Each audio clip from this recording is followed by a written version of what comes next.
नमस्कार मित्रांनो, मोदी सरकारने जे बोललं ते करून दाखवलेलं आहे आणि कोणत्याही अडचणीशिवाय करून दाखवलेले आहे। राहुल गांधी ज्याला GST म्हणजे गब्बर सिंग टॅक्स म्हणत होते, त्या गुड्स अँड सर्व्हिसेस टॅक्स चे दर मोठ्या प्रमाणावर कमी करण्यात आलेले आहेत।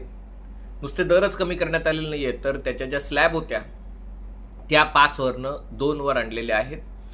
म्हणजे आता ज्या आवश्यक गोष्टी आहेत त्यांच्यावर 5% GST भरावा लागणार आहे आणि ज्या थोड्याशा चैनीच्या गोष्टी आहेत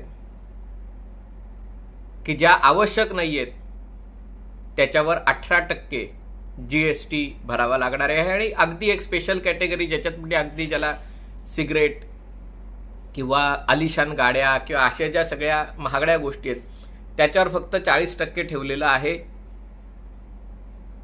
हा निर्णय घेणं सोपं नव्हतं, कारण या मीटिंगमध्ये बरेच वादविवाद होतील। 2 दिवस ती बैठक चालेल। विरोधी पक्षाचे नेते खास करून अशा राज्यांमध्ये जिथे त्यांना नुकसान होऊ शकतं ते विरोध करतील असं वाटलं होतं, पण प्रत्यक्षात पहिल्याच दिवशी हे दर कमी करण्यात यश आलेलं आहे। 22 तारखेपासून या सगळ्याची अंमलबजावणी सुरू होणार आहे। सगळ्यात महत्त्वाचं म्हणजे आवश्यक गोष्टी ज्या आरोग्य विमा आहे किंवा मग आयुर्विमा आहे, अशा ज्या गोष्टी आहेत वैयक्तिक, त्याच्यावरचा GST काढून टाकण्यात आलेला आहे। दुसरी गोष्ट, ज्या दररोज खाण्यापिण्याच्या गोष्टी होत्या पण ज्याच्यावर GST लावला होता, म्हणजे याच्यामध्ये बटर असेल, चीज असेल, नमकीन असतील वेगवेगळ्या प्रकारचे, त्याच्यावरचा GST काही गोष्टींवरचा काढून टाकण्यात आलेला आहे। काही गोष्टींवर 5% GST करण्यात आलेला आहे। टेलिव्हिजन आणि वेगवेगळे इलेक्ट्रॉनिक्स गोष्टी ज्या आता भारतात बनू लागलेल्या आहेत आणि ज्या आता गरीबाच्या घरी तुम्हाला LED TV किंवा अशा गोष्टी आढळतात, त्याच्यावरचा GST कमी करण्यात आलेला आहे।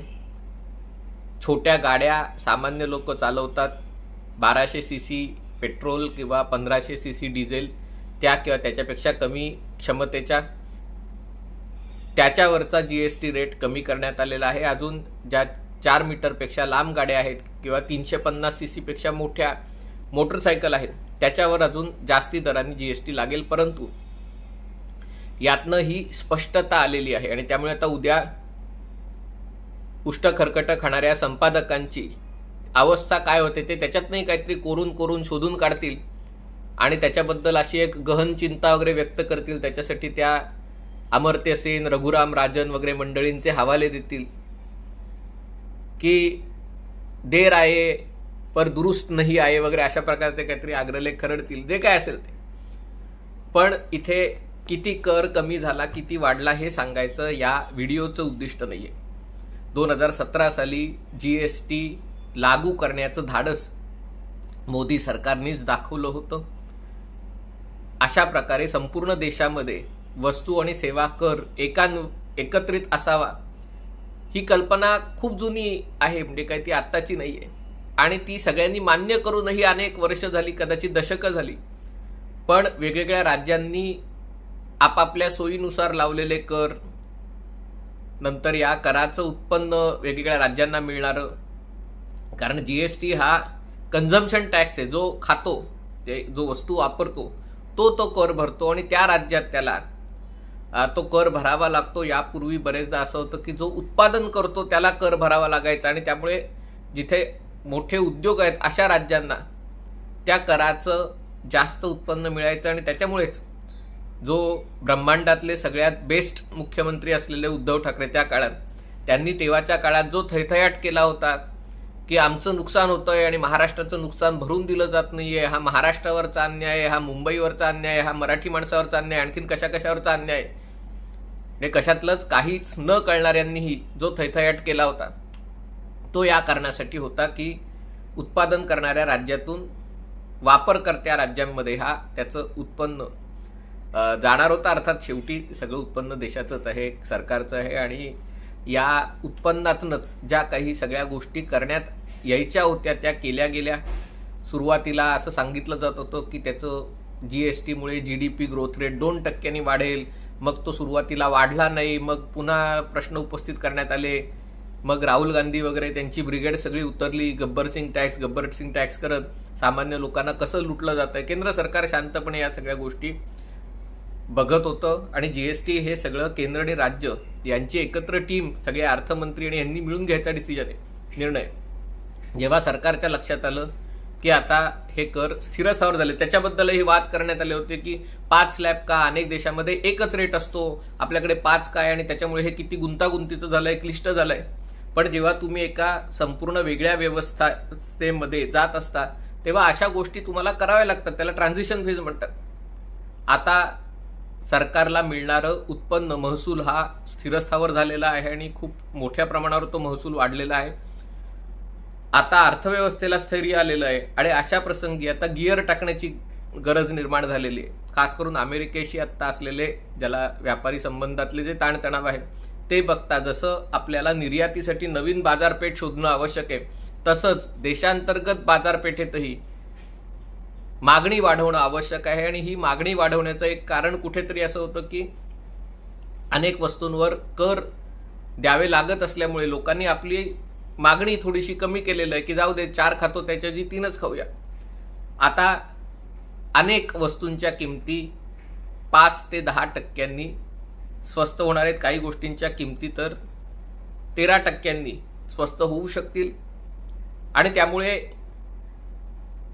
लोक तेवढा खर्च बाजारात करतील. भारतीय ते करतानाही अशा गोष्टी एक केलेल्या आहे की ज्या गोष्टी पूर्णपणे भारतात बनतात किंवा बऱ्याचशा भारतात बनतात त्याच्यावरचा कर कमी केलेला आहे. म्हणजे त्या गोष्टींची लोकांनी जास्तीत जास्त खरेदी करावी याचं उद्दिष्ट त्याच्या मागे आहे. दुसरीकडे ज्या अत्यावश्यक गोष्टी आहेत, ज्या द्यायला लोकांना खूप त्रास देत होता, म्हणजे हे होत होता, हॉस्पिटलची बिलं असतील, विमा असेल किंवा अशा गोष्टी असतील, त्याच्यावर कर भरताना लोकांना जीवावर येत होतं, शिकवणीच्या तर त्यामुळे त्याच्यामध्ये सरकारने आता एक आवश्यक आणि थोड्याशा चैनीच्या अशी विभागणी केल्यामुळे आणि त्यातल्या आवश्यक गोष्टींचा कर 5% आणून किंवा काही अनेक गोष्टींचा कर 0 करून सामान्य आणि मध्यमवर्गीय माणसाला, खास करून वयोवृद्ध ज्येष्ठ नागरिकांना, कारण ज्येष्ठ नागरिकांना याचं सगळ्यात जास्त भुर्दंड पडत होता, त्यांना मोठ्या प्रमाणावर दिलासा द्यायचं काम केलेलं आहे. 22 सप्टेंबरपासून हे नवीन कराचे दर लागू होतील.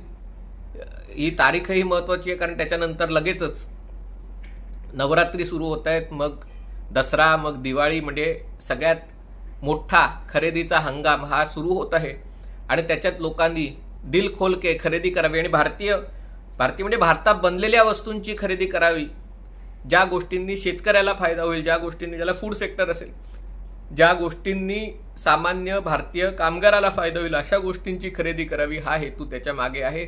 पण हे करण्यामागे आत्मविश्वासही आहे की अशा प्रकारच्या सुधारणा आम्ही करू शकतो. भविष्यात कदाचित एकच दर लागू केला जाईल, कदाचित 2च दर राहतील, पण ही प्रक्रिया अधिकाधिक सरळ करण्याचा मानस सरकारचा आहे. जेव्हा तुम्ही मोठ्या सुधारणा करता तेव्हा तुमच्याकडे जिगर लागते, तुमच्याकडे हिंमत लागते आणि जेव्हा तुमचं स्वबळावर, पूर्ण बळावर सरकार असतं तेव्हा हे थोडंसं सोपं असतं. अर्थात त्याच्यासाठी संघ, केंद्र आणि राज्य या दोन्हींचं सहकार्य आवश्यक आहे. पण तरी देखील जेव्हा भाजपचं 17 राज्यांमध्ये सरकार होतं, अजूनही बऱ्याच राज्यांमध्ये आहे, तेव्हा या गोष्टी सोप्या असतात. पण जेव्हा केंद्रातलं सरकार आघाडी सरकार असतं आणि अशा गोष्टी तुम्हाला करायच्या असतात तेव्हा विरोधी पक्षांना आणि सत्ताधारी आघाडीतले मित्र पक्षांना सोबत घेऊन त्यांच्या विश्वासाने गोष्टी करणं आणि त्यामुळे जे उथळ पाण्याचे किंवा अर्धे भरलेले चंबू जे खळखळ वाजत असतात त्यांच्याच पक्षाच्या सरकारमधील अर्थमंत्र्यांनी या सगळ्या गोष्टींना ज्या झटक्यात मान्यता दिली ते बघता ही गोष्ट आवश्यक होती. मला आनंद आहे मोदी सरकारने हे धाडस दाखवलं आणि ही गोष्ट करून दाखवली आणि आता मला असं वाटतं की अमेरिकेच्या सोबत संबंधातल्या तणावामुळे जी काही अर्थव्यवस्थेवरची आव्हानं आहेत त्यांनी अनेकांच्या रोजगारावर परिणाम होऊ शकतो, पण या GST बूस्टमुळे तो परिणाम खूपच कमी होईल आणि कदाचित झाला तर तो सकारात्मकच परिणाम होणार आहे. हा व्हिडिओ आपल्याला आवडला असेल तर कृपया लाईक करा, शेअर करा आणि चॅनल सबस्क्राईब करण्याची विनंती आहे. तुर्तास इथेच थांबतो. पाहत रहा MH14.